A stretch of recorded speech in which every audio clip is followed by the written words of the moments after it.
To our amazing viewers at Midnight Affairs Tales, welcome and thank you for your presence. Makes these stories worth sharing. We'd love to hear which part of the world you are joining us from. Let us know now in the comment. Let's dive into today's story, Chapter 1. Her hands were shaking. Mine were steady. The light from the phone screen lit up Ellie's face in a pale glow. She sat cross-legged on the edge of the bed, eyes wide, lips pressed together like she was holding back a scream. "Dad, I found this," she whispered. Mike Callahan stared at the small black phone in her hand. It was not hers. It was not Jessica's either, not the one she always left out charging in the kitchen. This was hidden, taped beneath the sink, behind the tampons. Ellie found it while looking for allergy meds. He took it gently, like it might explode. "Did you look through it?" he asked, voice even. Ellie nodded slowly, her throat bobbing hard. "I did not mean to. I thought maybe it was yours." But when I opened it, Mike unlocked the screen. No passcode. Only one contact pinned to the top, Grant Bishop. Dozens of messages. Images. Voice notes. Conversations that were never meant to be seen by him. Flirty at first, then crude, then deeply personal. One voice message stood out. Jessica's voice, low and breathless, "That thing you did to me at the hotel. I cannot stop thinking about it. I needed that. I need you again." Mike did not blink, did not breathe. Behind him, Ellie was crying now silently. He placed the phone on the table beside him and wrapped his arms around her. She sobbed into his chest like a little girl again. "I do not understand, Dad." Why would she? He did not answer. He could not. Jessica Callahan was in the kitchen below them right now, laughing over wine with her sister, acting like the house she built on lies was not seconds from crumbling. Mike rubbed Ellie's back gently, eyes locked on that phone. His voice was low, almost a whisper. "Do not worry. I will take care of it." Downstairs, a glass clinked. Jessica laughed again. And upstairs, Mike began to plan the quietest, coldest war he had ever fought. Question: if the betrayal runs this deep at home, how deep does it go outside these walls? Wait, if this story gave you chills or made you think twice about trust, don't just scroll away. Hit that like button to support the channel, and subscribe if you never want to miss another jaw-dropping tale. We drop new stories every week that'll leave you speechless. To everyone who's already subscribed, sending you heartfelt love and thanks. Join the family, because here, every story hits different. Now, let's dive back into the story. It was 2:14 a.m. when Jessica slid back into bed. Mike kept his breathing steady, eyes closed. He knew the rhythm of her movements, the faintest perfume, the rustle of her sweater, the soft click of her phone charger. But this night, she made one mistake. She took too long in the bathroom. He waited until her breathing deepened beside him, then quietly rose. Slipped out of the room barefoot. The secret phone was in his coat pocket, turned to silent. In the garage, under the flicker of the overhead bulb, Mike scrolled through the conversation. It went back months. Each message burned. They had codes for meeting up. Reviewing listings meant sex. Closing paperwork meant entire weekends away. There was a voice memo titled "Midnight Smile." He tapped play. Jessica's voice again, this time softer, vulnerable. "You make me feel more alive than he ever did. Mike does not look at me like you do. I feel invisible in that house." He closed his eyes, jaw tight. She had said she loved him, had promised, had cried on the altar. But she also said that, into another man's ear. In a hotel room he paid for with deployment checks. Mike copied everything onto a flash drive, then made a backup on cloud storage, then another on a burner drive. If this was war, he would bring strategy, not rage. Later, lying in bed beside the woman who betrayed him, Mike whispered just loud enough for her subconscious to maybe hear. "You just made the worst mistake of your life." She stirred but did not wake. His hands were steady. His thoughts were already somewhere else, in recon, in planning, in control. The old instincts returning. Because this would not be some petty revenge. He was going to bury them both. Quietly, legally, publicly. They would not see it coming until the ground split beneath their feet. The next morning was eggs and coffee and fake laughter. Jessica made pancakes and kissed Mike on the cheek like nothing was wrong. "You slept like a rock," she smiled. "Must be that new pillow." He smiled back. "Yeah, slept great." Ellie sat across the table, quiet. Her eyes never met her mother's. Mike observed everything. The way Jessica's eyes flicked to her phone. The way her voice slightly lifted when she mentioned showing a client around today. Grant. It had to be him. Mike checked his calendar. She had blocked off 3 hours that afternoon. Claimed it was a client on Chestnut Hill. He traced the address from her work emails and matched it with a hotel just off Route 9. She was not even trying hard to cover her tracks anymore. That made things easier. He walked her to her car, kissed her cheek like always. "Drive safe." As she backed out, he noted the angle of her mirrors, the turn of her head, the route she would take. And then, he followed, 2 cars back. He tailed her to the hotel. Took photos. Time-stamped every moment. Watched her enter room 214 with Grant Bishop, real estate shark and fake family man. He stayed in the car for 1 full hour. Then he left, not to confront, but to prepare. Back home, he printed documents. Bank statements, shell company links, title fraud paperwork. He began to connect the names. Jessica's signature appeared on forms she never understood. But legally, she was an accomplice now. He emailed a copy to a private lawyer in D.C. Anonymous tip. Secure line. Mike knew patience was a weapon. The silence was ending soon. The mask would crack. And when it did, the fall would not just be personal, it would be criminal. This was not just a broken marriage. It was a loaded case file. And justice? Justice was coming. Mike was back home by the time Jessica returned from her client meeting. She smelled like rose lotion and someone else's soap. He smiled as she walked in, playing his role like a man with nothing on his mind except the weather. "Chestnut Hill went well?" he asked casually, flipping through the mail.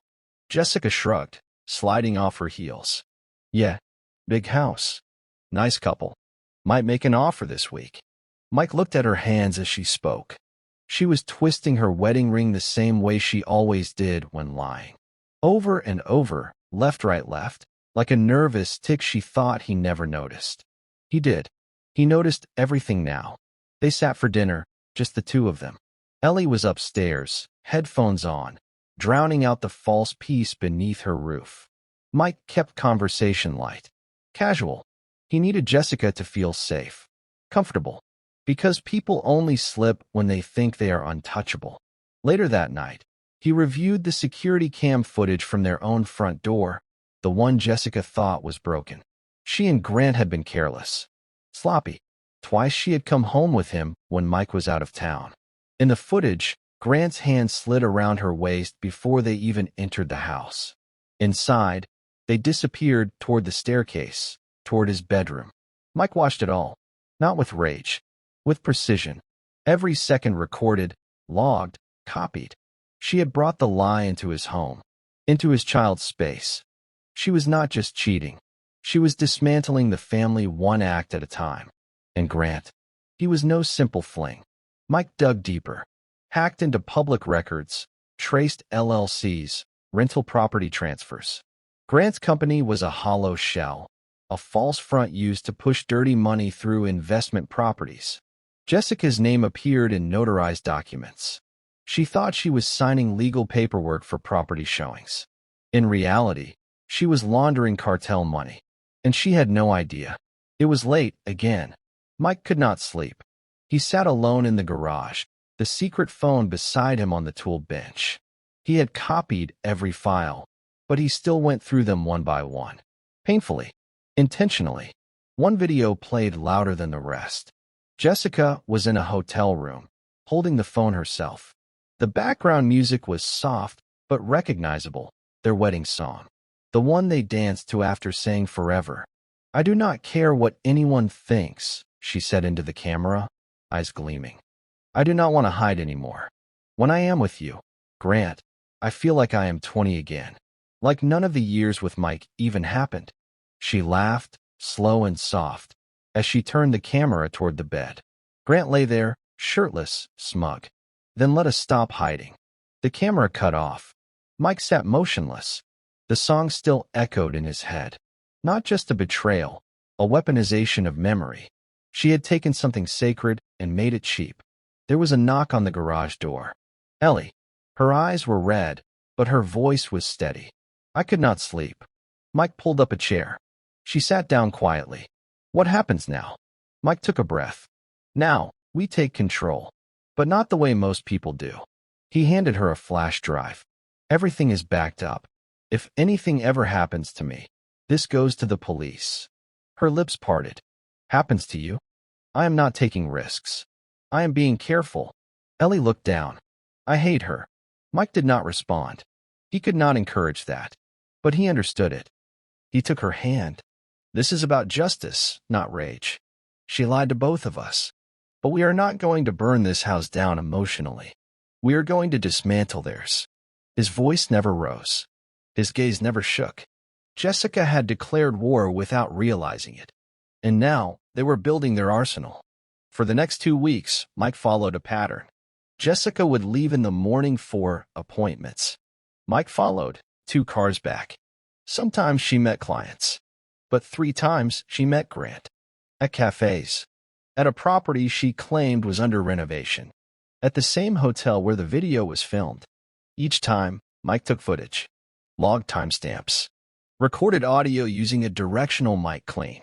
Admissible. Legal. He studied Grant too, his movements, his contacts, his email trail. He cloned Grant's company tablet using a network intercept outside his downtown office. The data revealed more than Mike hoped. Grant's firm, Bishop Developments, was a laundering pipeline. Fake tenant names. Ghost mortgages. Renovation expenses billed to non-existent subcontractors. On paper, it looked busy. In reality, it was a front for moving cash for people who did not like to show their faces. Grant was also married. His wife, Madeline, ran a children's literacy nonprofit. Clean, public image. No idea. Yet, Mike compiled it all. Built case files. Created timelines. His old special forces habit of intelligence mapping kicked in like second nature. This time, no bullets. Only data. He placed one call. Not to the police. Not yet. To an attorney in Washington, D.C. A woman who specialized in financial crime takedowns. Her name was Shay Donner. Former prosecutor. Now a scalpel for hire. He sent her the evidence under a code name. Project Bishop Fall. Her response came 2 hours later. You were not exaggerating. I am in. But be ready. This will get dirty. Mike leaned back in his chair, eyes on the map wall filled with printed documents and red string. The trap was nearly set. He was not just taking down 2 adulterers. He was going to crush an entire criminal web. And they would never see it coming. Mike heard the soft knock at his door just after 10. Come in, he said, already knowing who it was. Ellie stepped inside, her face pale, her eyes heavy. She held a piece of paper in her hand, folded, creased. She walked to him slowly and handed it over without saying a word. Mike opened it. It was a copy of a school attendance note Jessica had submitted online. It said Ellie had a dentist appointment 2 weeks ago. During a school day, Ellie clearly remembered attending all her classes. She is using my name now, Ellie whispered. For whatever she is doing with that man. Mike took a slow breath, steadying himself. Did you tell anyone at school? She shook her head. No, I wanted to tell you first. Mike folded the note. His stomach clenched, not from surprise, but from confirmation. Jessica was not just lying. She was involving their daughter. Possibly to cover her tracks. Possibly worse. I am sorry, Ellie said suddenly. I wish I had never found that phone. Mike stood and placed his hands on her shoulders. No, you did the right thing. You exposed the truth. That takes strength. She blinked fast, fighting tears. What if people at school find out? What if she ruins my name too? She will not, he said firmly. I promise you, Ellie. She will not take anything more from you. He pulled her into a hug, arms wrapped tight. The warmth of it made her cry again, not from pain, but relief. Someone was finally protecting her. And in that moment, Mike felt it shift. This was no longer about Jessica and Grant. This was about Ellie. About shielding what innocence remained. About preserving truth. Jessica had weaponized trust. Now Mike was weaponizing patience. Mike sat across from Darren Keller, a local contractor whose name popped up on at least 9 inflated invoices tied to Grant's company. They met at a low-rent diner off Route 6, the kind of place where no one asked questions and the coffee tasted like oil. Darren looked nervous, tapping the edge of his cup. "I do not want trouble, man. I just get paid to slap paint on drywall. That is it." Mike slid a manila folder across the table. "Then explain why your name is on this project," he said, flipping to a photo of an empty lot billed as a finished home. Darren's mouth opened, then shut. I do not know. Try again." Darren leaned in, eyes scanning the photos. "Look, I sign off on jobs, sure. But Grant said it was all above board. Said the paperwork just kept inspectors off our backs. You ever see where the money really goes?" "No, never." Mike studied him for a long moment. Darren was no criminal, just a coward with bills. But his signature had helped launder millions. "I am not the police," Mike said. "But I do work with people who will be. You want to avoid jail? You start talking." Darren exhaled hard. "All right. Grant uses a guy Reuben something. He handles payouts. Overseas transfers. He is slick, man. Never uses the same name twice." Mike took notes. Darren continued. "He's got a storage unit in Southside. Lot of files there. Grant said if anything ever went down, that is where he would run." Now they were getting somewhere. Mike closed the folder, stood up. "You never saw me," he said. Darren nodded quickly, sweating. Mike walked out without looking back. He had a new target now, Reuben. The financial ghost. The man behind the paper curtain. Jessica and Grant were just the surface. The rot went far deeper. Rachel Mitchell arrived unannounced the next evening, wine in hand, wearing too much lipstick and her usual plastic smile. "Thought I would drop by," she beamed, stepping past Mike without invitation. "Needed to decompress after work." Mike raised an eyebrow. "Jessica is not here." "Oh." "I know," Rachel said, settling onto the couch like it was hers. "I actually wanted to talk to you." He crossed his arms. "About?" She hesitated, then smirked.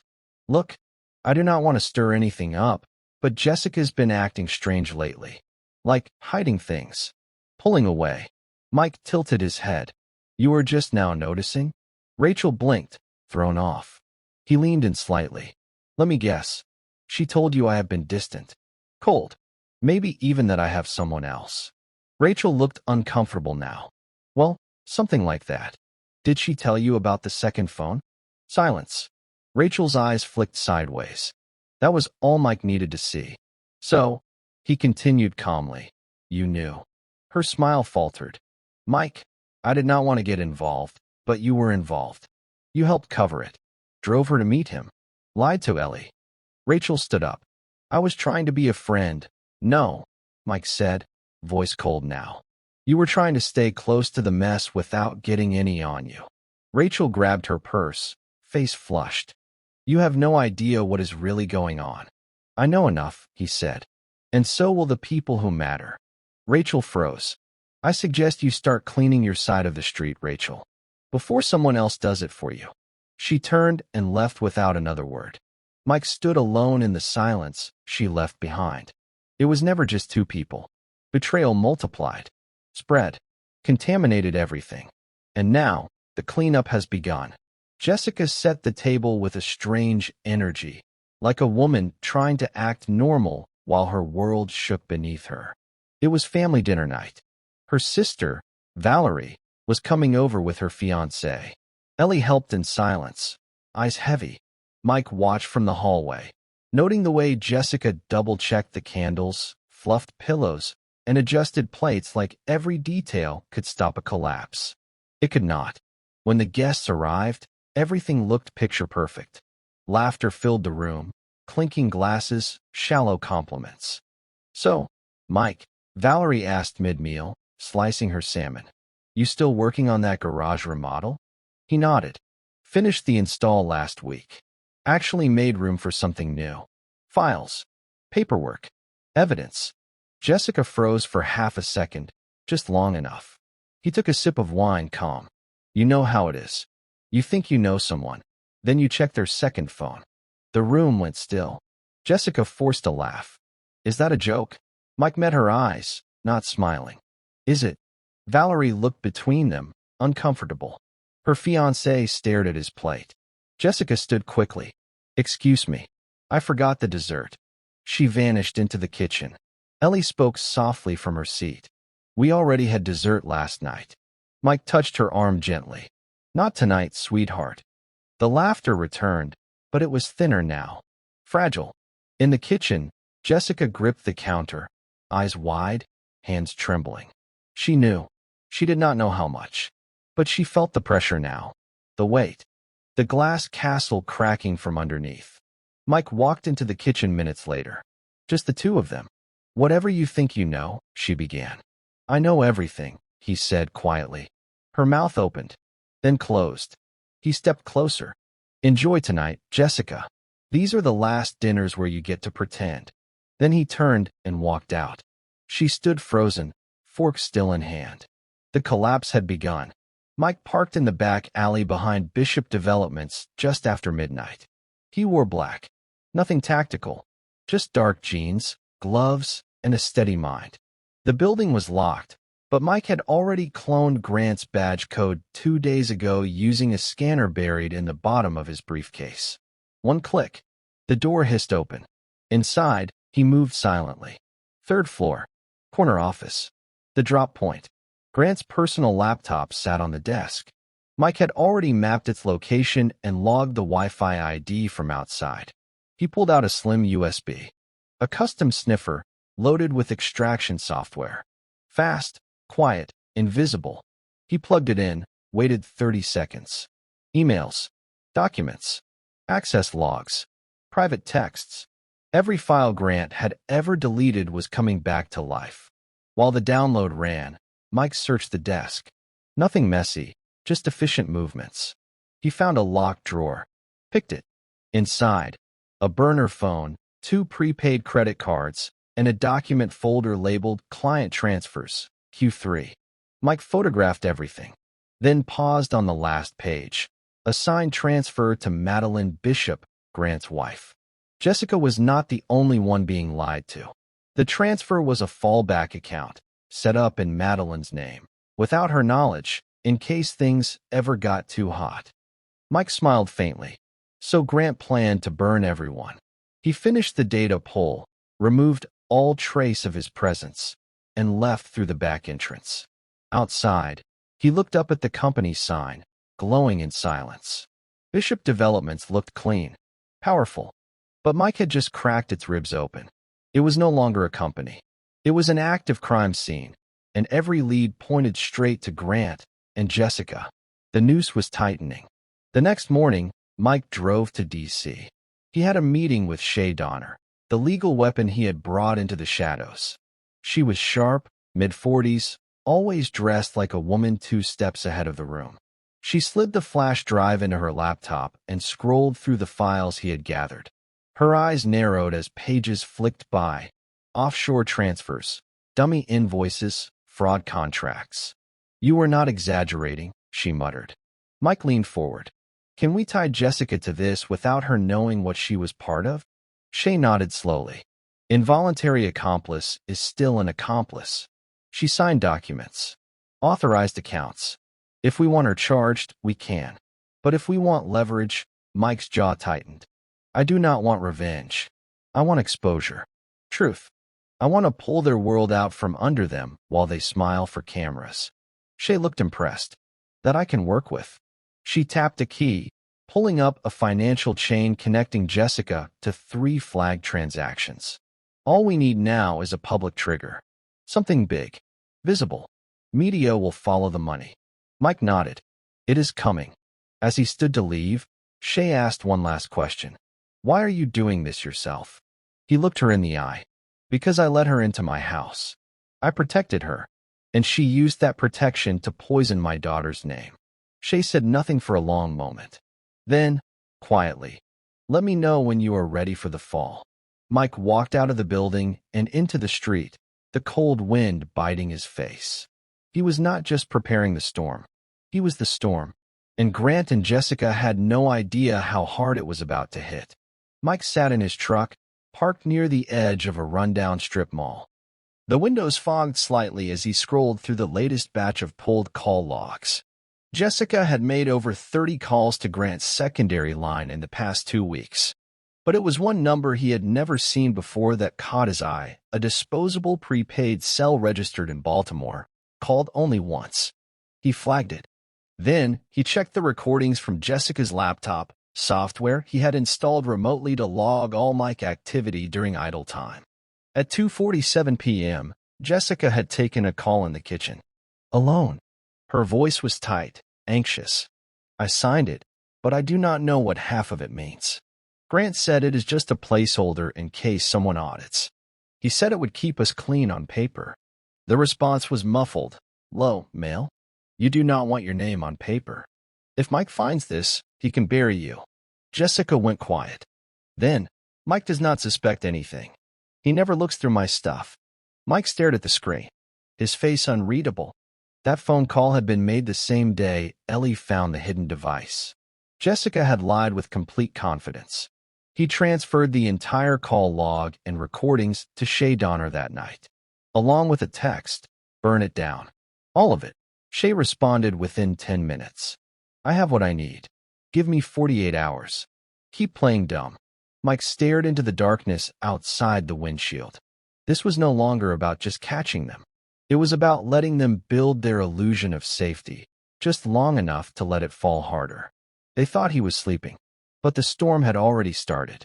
That night, Jessica rolled over in bed and whispered his name. "Mike." He kept his eyes closed.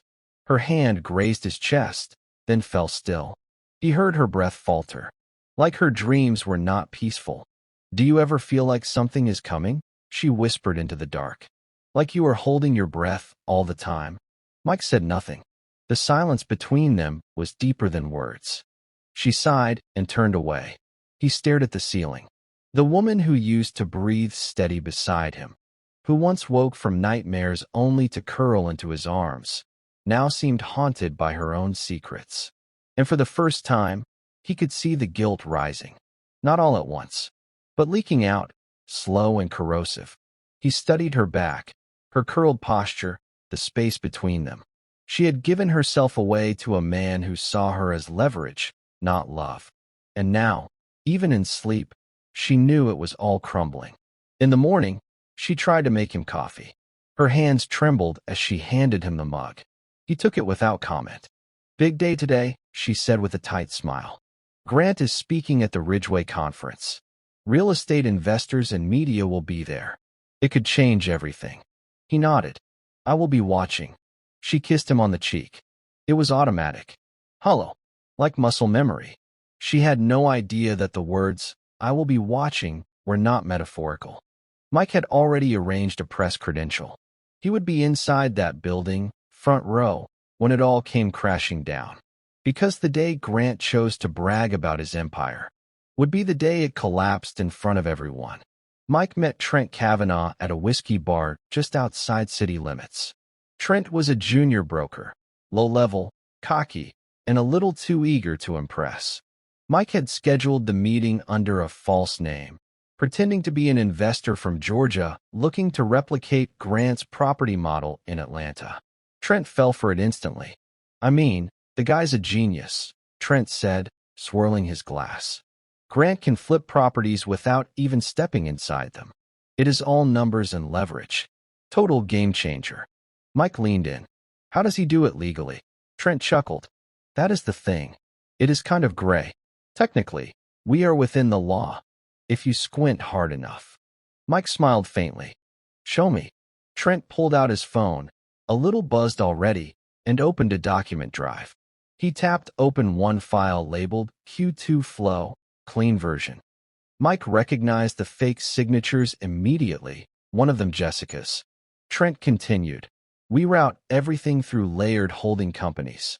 Money comes in from offshore investors, gets cleaned through a shell repair firm, then sent to a tax shelter in Oregon. Simple. Mike sipped his drink. Does your boss know his wife is listed as a silent partner? Trent froze. What? Who?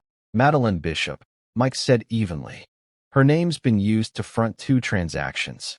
Trent paled. Oh, I did not.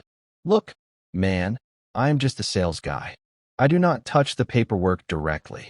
Mike stood slowly, dropping a crisp $100 bill on the table. You just did. He walked out, leaving Trent stunned, realizing too late that he had just confessed to someone who was not there for investment advice. Outside, Mike sent one more text to Shay. Include Madeline in the crossfire. She deserves to know everything. Because in war, truth is a weapon. And Mike was fully armed. Mike pulled into a half-abandoned construction site listed under Bishop Developments. The wooden framing was warped, spray-painted with gang tags, and partially rotting from water damage. This was one of the properties they had supposedly renovated and sold. According to records, it had passed inspection twice, even had an occupied lease agreement. But it was a ghost shell. He stepped carefully over broken cinder blocks and rusted nails. In the back room, he found what he came for, a false wall behind a storage cabinet. Pry bar in hand, he cracked it open. Files, dozens of them, bagged in plastic. Old permits, forged invoices, ID copies of employees, most of them linked to immigration databases. Temporary workers, names no one would trace, except Mike already had. 2 of them were dead. Not officially, but missing.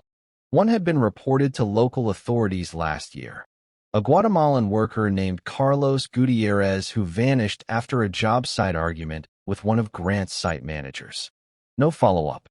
No case. Just gone. Mike took photos of everything. This was not just about fraud anymore. This was human exploitation. Possibly worse. He called Shay. Tell your contacts to widen the net, he said. This is bigger than laundering. Her voice was tight.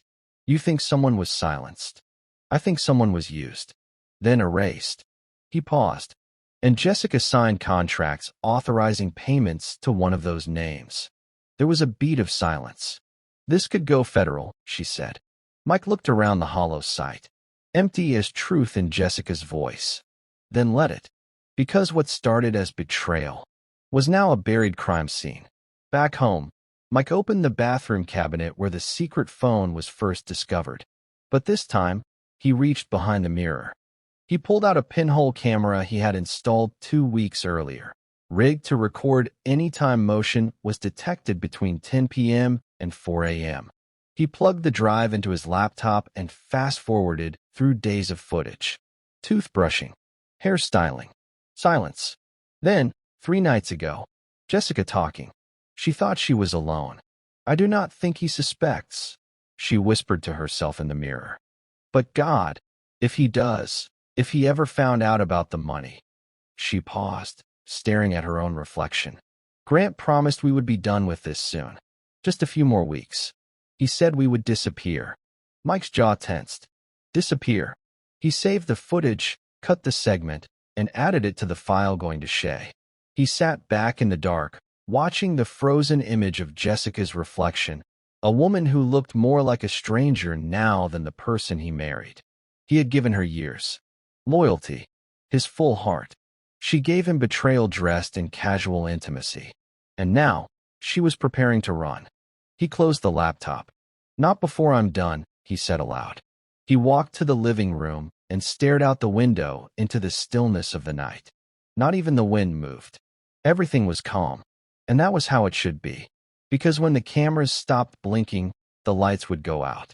Mike stood at the edge of the ballroom, tucked sharp, face unreadable.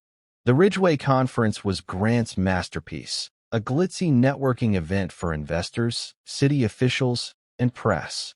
Jessica hovered at Grant's side like a polished accessory, smiling, sipping champagne, playing the part of polished realtor wife. They had no idea Mike was watching. He walked the perimeter of the room, scanning for the AV team. Found them. 2 men in black polos managing a 6-screen presentation system. He approached calmly.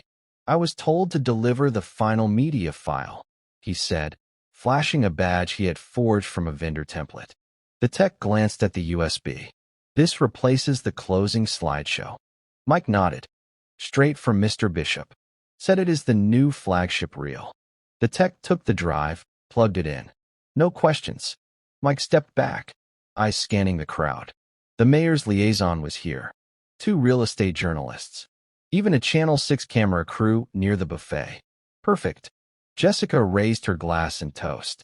Grant took the mic with that confident, slick tone he always used in his promotional videos. "We built this company on trust," he said to polite applause. "And tonight, I want to show you just how far we've come." He nodded to the AV team. The lights dimmed. The screen lit up. Jessica smiled proudly. Mike did not, because what played next was not a highlight reel. The ballroom darkened as the AV team clicked play. Soft music began, a generic corporate tone. The audience turned toward the massive screen as the first image faded in, a property exterior with a logo watermark, Bishop Developments. Then the screen glitched. A beat.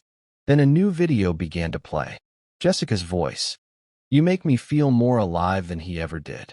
Grant's smile faltered. "I do not want to hide anymore. When I am with you, I feel like I am 20 again." Laughter in the room stopped. Eyebrows lifted. Conversations froze mid-sentence. The video continued. Audio clips of fake invoices. Spliced footage of empty construction sites that had supposedly been completed. Jessica's voice again, signing off on wire transfers. Grant coaching her through it. "If we move it through her name, no one asks questions." Jessica's hand went to her mouth. Grant was already moving, stepping toward the tech booth. But it was too late. The screen split, showing side-by-side documents. Jessica's signature next to falsified employee payment records. Financial trails connecting shell companies to tax havens. 3 missing persons reports tied to Bishop job sites. And then, an audio file Mike knew would land hardest. "If Mike finds out, he could bury you." Jessica's voice again, trembling. "He will not. He is too soft. He never looks through my stuff." The final image was of Carlos Gutierrez, one of the vanished workers, his missing person poster. The screen cut to black. Silence. Jessica stared at Grant, frozen. "What did you do?" Grant's face was pale. I do not know where that came from." Whispers swept the ballroom. Phones were already recording. Then a voice near the entrance spoke. "Excuse me. FBI. We need to speak to Mr. Bishop and Mrs. Callahan." And just like that, the empire fell. Chaos. It spread like fire on silk. Grant tried to argue with the agents. "This is a mistake. That video was fabricated. This is a setup." But no one was listening. A second agent pulled out a sealed warrant and handed it to the media, who now swarmed the front entrance. Cameras flashed. Reporters shouted Jessica's name. "Mrs. Callahan, were you aware your name was used in a laundering scheme? Do you have anything to say about the missing workers connected to your company? Is it true you used your own daughter's identity on paperwork?" Jessica's legs buckled slightly. Her hand clutched the podium. I did not sign anything illegal. I did not know." "Do you deny your voice is in the video?" one reporter shouted. She said nothing. Security moved in, guiding them toward the rear exits, but the cameras followed. Mike stood quietly against the back wall, watching it all unfold. The weight of it was not satisfying, not in a joyful way. It was exact, surgical, clean. He walked past stunned investors and stunned guests who had no idea what they had just witnessed. Some looked at him, trying to place the face. No one could. Mike exited into the night just as the FBI cars pulled away with Grant and Jessica inside. No one chased him. No one even spoke to him. He was not the one with handcuffs. He was the one who watched the guilty confess on their own terms. Because when the truth is that loud, even silence is a weapon. Rachel Mitchell's phone exploded with messages the next morning. Video clips, news headlines, screen recordings of Jessica's face as the agent stepped in. Rachel sat on her bed in a robe, wine glass still on the nightstand, mascara smeared from last night's panic cries. She had thought the worst-case scenario was Mike finding out. She had never expected this. A knock came at her door. She opened it to find a courier holding a thick envelope. "From Shay Donner's office," he said. "Legal notice. You've been named in a criminal investigation." Rachel's lips parted. "No. This is insane." She tore it open. Inside, screenshots of texts between her and Jessica coordinating schedules, covering for each other. A copy of her digital signature on a fraudulent inspection report. 2 bank transfers into her account labeled as referral bonuses. And a formal notice. "You are being investigated for conspiracy to commit fraud and accessory to financial laundering." Rachel stumbled back onto the couch. Her hands were shaking too hard to hold the paper steady. She tried calling Jessica. No answer. Tried calling Grant's office. Disconnected. Then, finally, she called Mike. He answered. "Calm. You set me up," she snapped. "You destroyed all of us." "No," Mike said. "You did that the moment you covered for her." She went quiet. "I gave everyone a choice," he added. "You made yours. Now live with it." He hung up. Rachel sat in her silent, over-decorated apartment, the headlines flashing across her TV screen. For the first time in years, no one was watching her Instagram stories. No one was calling her back. She was alone, drowning in the same silence she helped create. Mike stood in the kitchen, staring out the window at the yard where Ellie once played with sidewalk chalk. The grass was overgrown now. Quiet. Empty. He held a letter in his hand. A copy for Ellie. A sealed envelope for Shay. One for his own safety deposit box. Every move was accounted for. Every file backed up in 3 locations. Every lie scheduled to die tomorrow. He had left nothing to chance. Jessica was upstairs packing, still pretending her new life with Grant was just around the corner. She had no idea the moving van she called would never arrive. That the money she believed she had was already frozen. That Grant's fallback accounts were already exposed. Mike turned as Ellie walked in, barefoot, holding the dog-eared journal she always wrote in when her nerves got too loud. "Are you okay?" she asked softly. He nodded. "We are close." She sat beside him. "I heard Mom talking last night. She said something about changing my last name." Mike's spine tensed. "What?" "She told someone on the phone that she and Grant were thinking of moving out of state. Starting over. She said it would be easier if I had his last name." Mike's fingers curled into fists. That was not just betrayal. That was erasure. "They will not get near you again," he said, eyes steady. "That is a promise." Ellie looked scared, not of the world, but of the past. "Are you sure it is going to work?" Mike leaned down, kissed her forehead. "I am not hoping it works. I know it will. Because tomorrow was not just about revenge. It was about reclaiming everything they tried to take." Shay Donner stood at the head of a briefing table, laptop open, brows furrowed. "This came in last night," she said, motioning to the screen. Mike stepped forward. The image showed a trust document, Ellie's name in bold letters at the top. The fund was registered under Bishop Holdings, one of the shell corporations. "What is that?" Mike asked. Shay's voice was sharp. "They created a minor trust account using Ellie's social security number, masked it as a tax shelter." Mike stared, his voice suddenly cold. "They used my daughter to hide money." "Yes," Shay said. "And now the IRS thinks she has earned over $200,000 in passive real estate dividends." Mike's blood went cold. Jessica had not just betrayed him as a husband. She had compromised her own daughter's identity for a financial game. Shay tapped the screen again. The trust was opened 3 months after Ellie's birthday. Jessica signed the authorization under guardian custodian. Grant countersigned.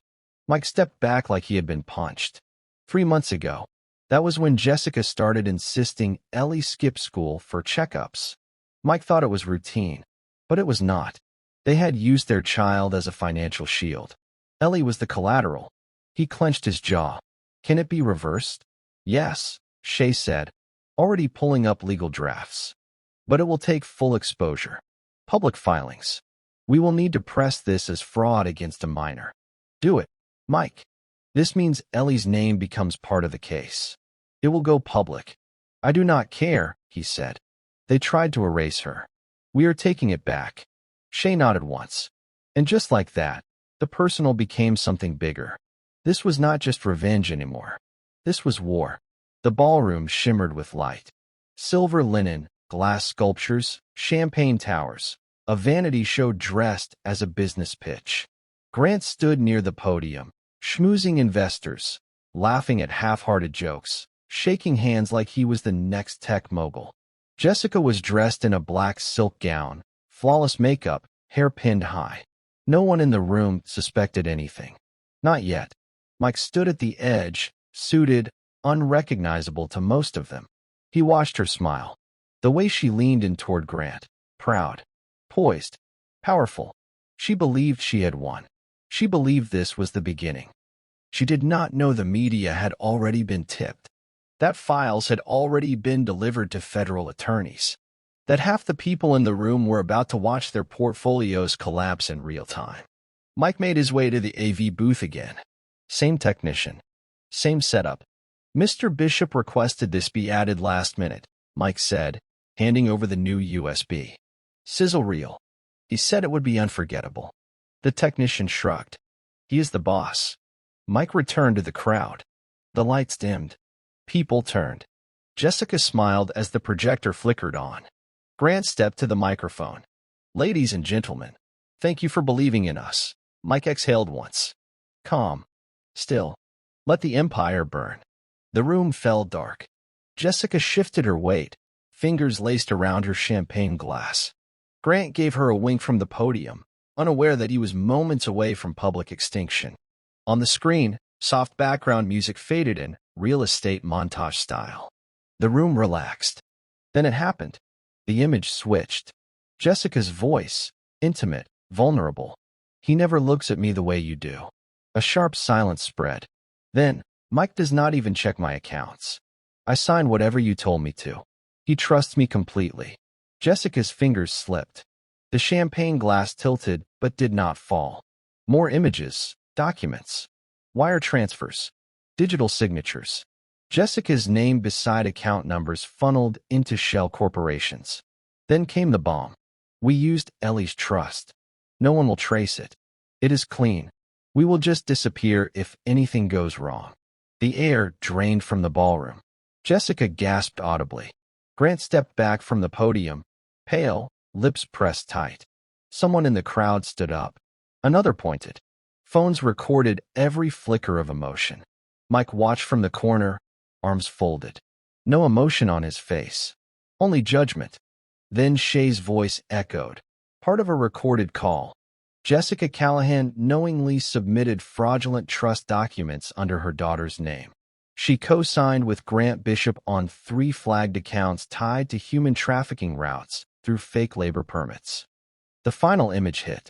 Ellie's school ID next to a tax record in her name, with over $200,000 listed in holdings. A cry broke from someone near the front. Jessica stumbled back, mouth open, and then the screen went black. Lights came back on, but no one clapped. Jessica turned slowly, facing a crowd of shocked, disgusted, and furious onlookers. She looked at Grant. He was already moving for the exit. Alone, Jessica chased after Grant, heels clacking across marble. Wait, Grant. This is not what we agreed. This was not supposed to happen. He turned sharply, eyes wild. You told me your husband was weak. Stupid. That he would never figure this out. Jessica's face broke. We can fix this. No. No, Jessica. Grant snapped, backing away. We are done. This is nuclear. I have to disappear. He shoved past her and vanished into the hall. Jessica stood frozen in the entryway as camera flashes lit up her stunned expression. A reporter yelled, "How long have you been laundering money through your own daughter's identity?" Security approached her, gently guiding her back into the ballroom, but Jessica's legs buckled. Mike stepped forward, slow, deliberate. They locked eyes. She whispered, "You did this." "I warned you," he said softly. The day Ellie showed me the phone, you lost control of the story. Now it belongs to the truth. Tears welled up in her eyes. Please. I did not know how deep it went. You knew enough to lie to your daughter. To use her name. That is enough. Jessica sank into a chair, face in her hands.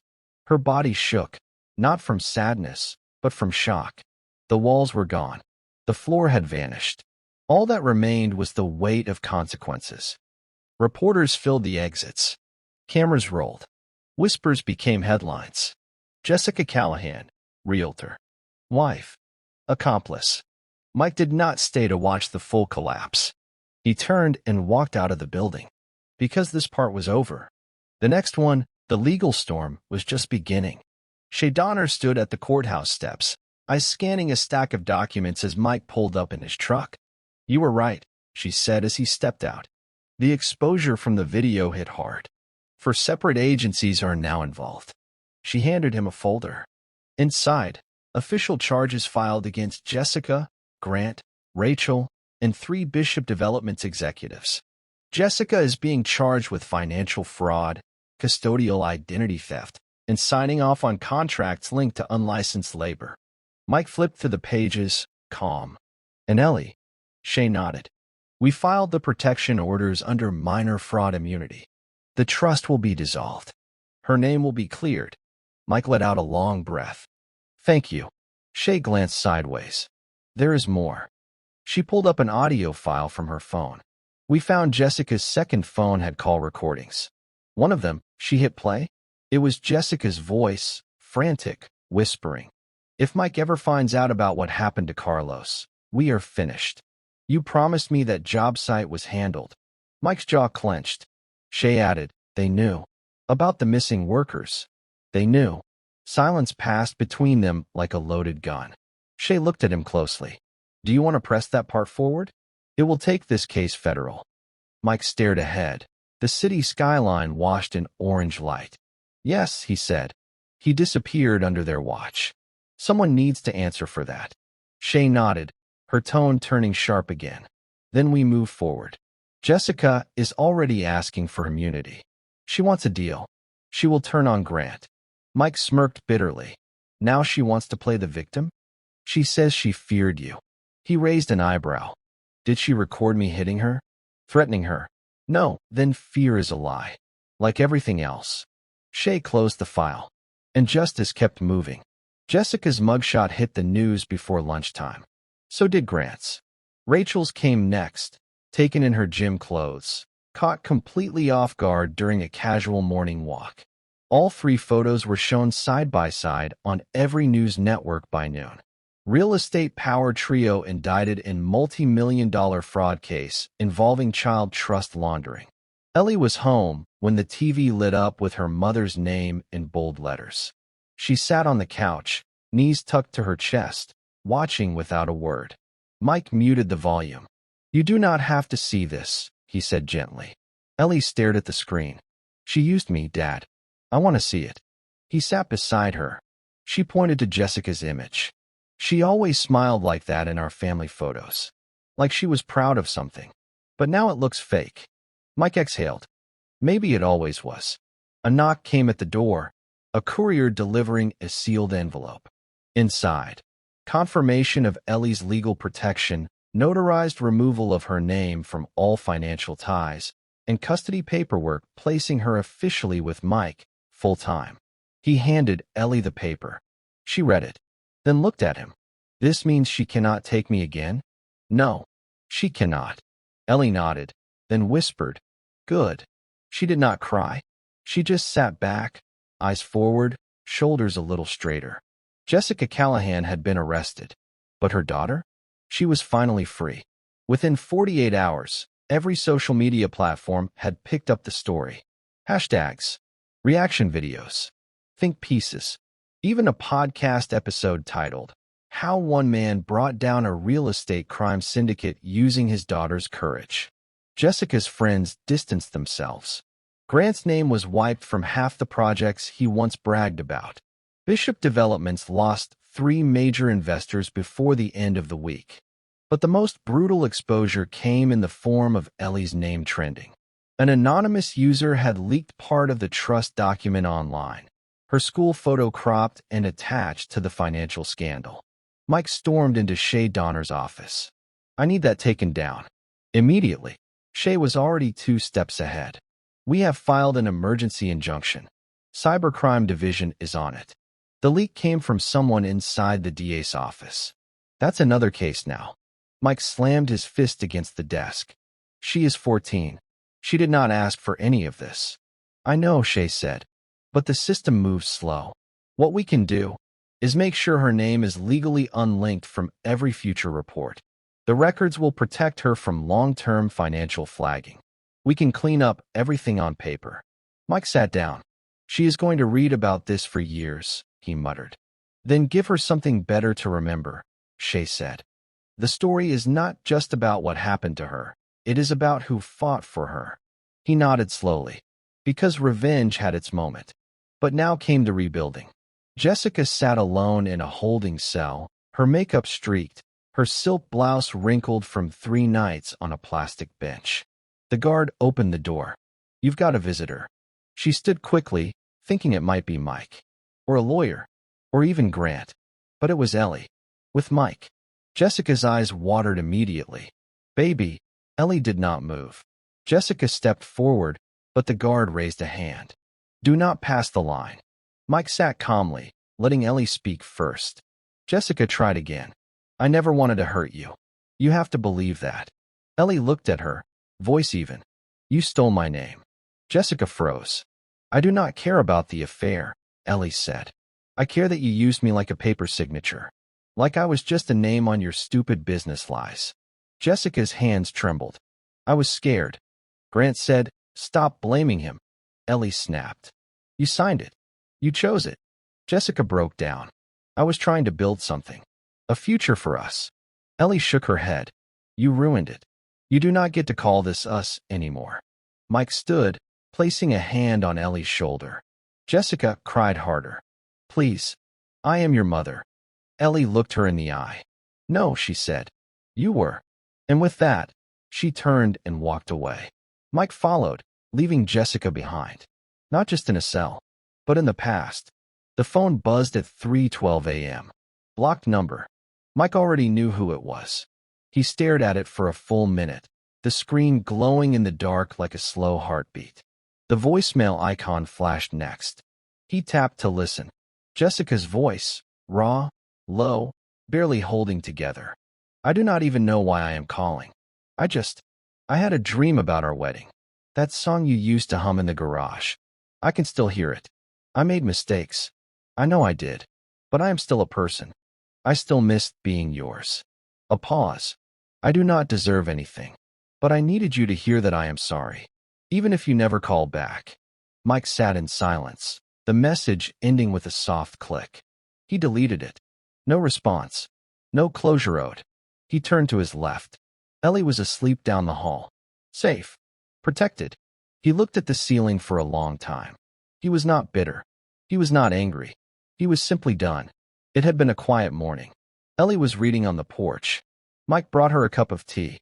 She looked up with a small smile, the kind that took weeks to rebuild. He sat beside her and watched the sun rise over the yard. "Court date's been set," he said. "Pre-trial hearing starts next week." Ellie nodded. "Will I have to go?" "No. They only want me to testify. You are protected." She breathed in deep. "I still hear things at school. People whispering." He paused. "What do you do when they talk?" She looked straight at him. "I stay quiet. I let them wonder if they really know the truth." Mike smiled faintly. "That is your mother in you." Ellie raised an eyebrow. "That's supposed to be a compliment." "Depends on the day." She laughed softly. "First time in weeks." He reached into his pocket and handed her a folded note. Worn, but unread. "What is this?" "I wrote it the night you showed me the phone. Never sent it. Just something I needed to say." She opened it. Her eyes scanned line by line. By the end, her hands were shaking slightly. "You still loved her, even after everything." "I did," he said. "But love without truth is just performance. And I got tired of acting." Ellie folded the letter carefully. "I am glad you stopped." They sat together, The silence now something sacred, not something broken, but finally whole. News hit on a Tuesday morning. Real estate mogul Grant Bishop hospitalized after attempted suicide in holding cell. Mike read the headline in Shay's office while flipping through final prep notes for court. Shay pushed the file toward him without flinching. Attempted hanging. Cellmate reported it. He survived. Mike said nothing. Shay watched him carefully. Do you care? I care that he does not get to skip accountability, Mike said. Dying now would be convenient. Too easy. Shay nodded. The press is spinning it as guilt. But we both know it was cowardice. Mike looked out the window. Jessica knew this was coming. She just kept smiling. Shay picked up a legal pad. Which brings us to your testimony. Give me the day, Mike said. I will give you the rest. At that same moment, across town, Jessica sat in her holding room watching the news report on a flickering TV. She covered her mouth, sobbing. Not for Grant, but because her entire plan, her fantasy, had gone up in smoke. There would be no escape, no reset, just cameras, courtrooms, and truth. Mike stood in front of the half-demolished property on 7th and Holloway, the last known site Grant filed a construction permit for before the collapse. The walls were rotting, the windows blown out, exposed wires snaked down like vines. He bought the lot last week. Cash, not to rebuild, but to erase. He walked the length of it slowly, picturing what had been promised here: luxury condos, happy families, false futures. None of it ever existed. All a lie, told through blueprints and bank loans. He found a burnt journal page in the dirt, scribbled notes about finishes and fake invoices. He held it for a moment, then dropped it into the dumpster behind him. Back at the truck, Ellie waited with 2 sodas in hand. Place is worse than you described, she said. That is kind of the point, Mike replied. She tossed him a drink. So what now? You rebuild it. No, I leave it. As is. A reminder. A reminder of what? He looked at her. That truth has to cost something. She nodded. Sometimes, wreckage is not meant to be repaired. Sometimes, it is meant to be remembered. The courtroom was full. Reporters, legal aides, and a few brave members of the public who wanted to see the faces behind the scandal. Jessica sat at the defense table in a dark blazer, no makeup, hair tied back. Her lawyer leaned in to whisper something, but she barely moved. Mike sat across from her, hands folded, eyes steady. The judge called his name. He stood and approached the witness stand. Shay stepped forward. State your name. Michael Callahan. Relationship to the defendant? She was my wife. For 14 years. Shay paced once. Mr. Callahan, did you at any time suspect your daughter's identity was being used for financial gain? No. Not until my daughter found a second phone my wife hid in our house. The courtroom shifted. Pens scribbled. Keys clicked. Shay continued. Can you confirm the audio played last month was authentic? Yes. I have no reason to believe otherwise. It was her voice. It was her words. Jessica closed her eyes. And Mr. Callahan, Shay said, voice even. What do you believe motivated the defendant's actions? Mike looked directly at Jessica. She forgot what truth sounded like. And once you do that, lying becomes easy. Jessica flinched, just barely. Shay nodded. No further questions. Mike stepped down. Calm. Clean. As he walked past Jessica, their eyes met for just a second. She tried to speak. He did not let her, because the silence said more than she ever had. The final day of testimony came with heavy skies. Mike arrived in court with a thick binder of records: Ellie's tax shield revocation, school clearance, identity restoration orders. He handed everything to Shay, who placed it on the table in front of the judge. Jessica's defense team barely looked up. They had already begun quiet negotiations with prosecutors.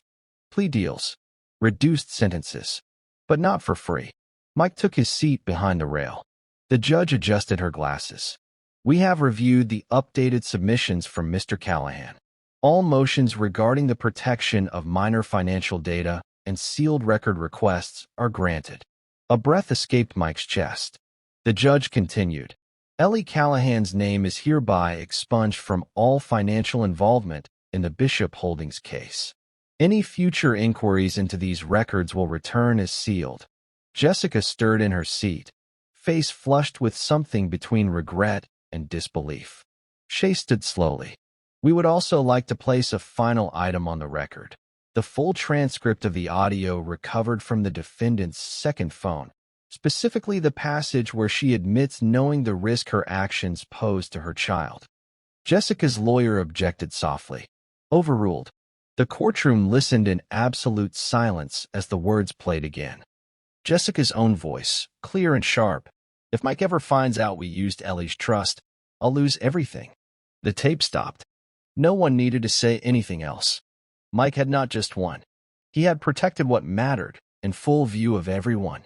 Outside the courthouse, a light drizzle coated the sidewalk. Shay closed her umbrella and stepped beside Mike. You did it, she said. He looked out at the media tent still standing across the street. I did not do it alone. She smirked. No, but you're the reason it got this far. Without you, this case dies in silence. Mike nodded. I just want my kid to live in peace. You gave her more than peace, Shay said. You gave her a name she can be proud of again. They walked down the steps side by side. As they reached the bottom, a prosecutor from the federal team caught up with them. Tall, sharp-suited, clipboard in hand. Callahan, he said. Just wanted to say, cleanest evidence trail we've seen in years. Video, audio, digital logs, property records. You nailed every detail. Took down half a damn network. Mike kept walking. Was not about the network. I know, the man replied. But you still might have cleaned up a city council race next year. Mike stopped. What do you mean? Grant Bishop's bribery files. Those connect to 2 district developers and a sitting councilman. They're next. Mike stared for a second. Let them fall. The prosecutor smiled. Gladly. That night, Mike stood alone on his porch, the sky clear now, stars sharp above him. He lit a fire in the small stone pit he and Ellie built last summer. In his hands, papers, old ones, letters, photos, contracts, even the original trust file Jessica forged. One by one, he fed them to the flame. He was not burning memories. He was burning deadweight. The guilt, the lies, the shame that tried to follow him. He watched each page curl and blacken, turning to smoke and disappearing into the wind. Ellie stepped outside quietly, wrapped in a hoodie. She sat beside him without speaking. They watched the fire together. After a while, she said, You do not seem angry anymore. I am not. Not even at her. Mike shook his head. I am done giving her any more of my energy. Ellie looked into the flames. What about forgiveness? He thought about it for a long moment. I do not hate her.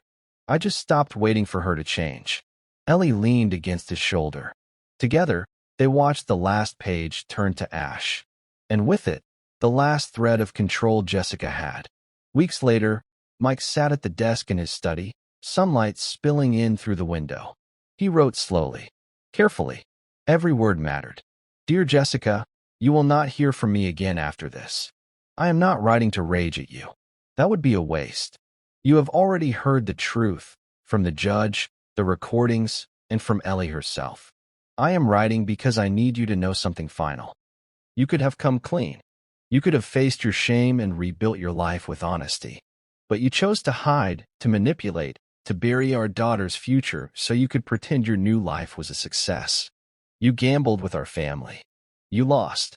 This letter is not about closure. It is about acknowledgement. You once said you felt invisible in our house. Well, now you are. You do not live here anymore. You do not belong to this family anymore. And from this day forward, your name will never have power over us again. Not legally, not emotionally, not even in memory. Mikey signed it. He folded it. He sealed it in an envelope and dropped it into the outgoing mail tray without hesitation. He did not care if she read it. He just needed it to exist. Because some goodbyes do not need answers. They only need truth. The bell rang at Ridgeway High, echoing through the halls like a reset button.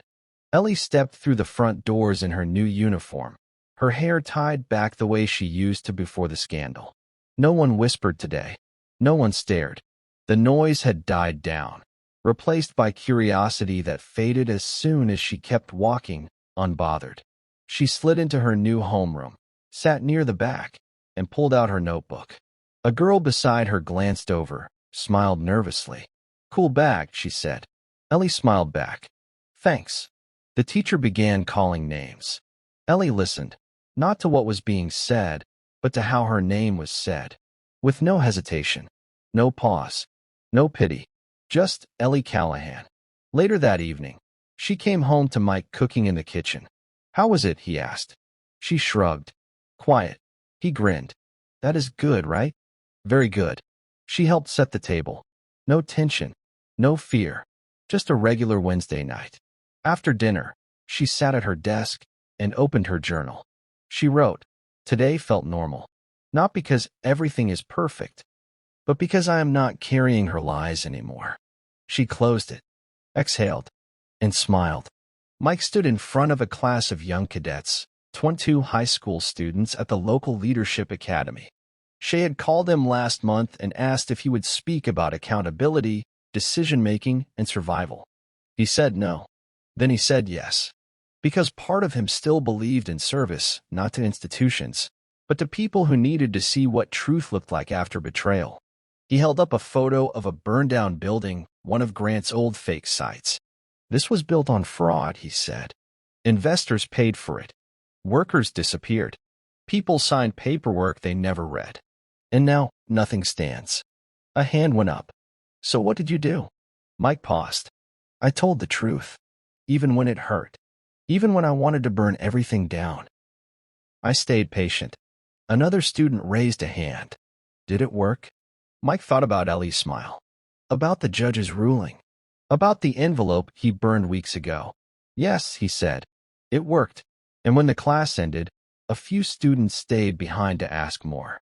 That was enough, because revenge burns fast, but integrity leaves something behind. That night, Mike stood in front of the mirror in his garage, the same one where he used to shave in silence before deployments. He looked older now, not broken, just real. His old uniform hung in a sealed case. He never wore it again after discharge, not even for parades. It was a symbol of who he used to be, and who he feared he had lost when Jessica lied. But tonight, he opened the case, not to wear it, but to finally close it for good. He zipped it up, boxed it, and labeled it, "Retired, with honor," because he realized something.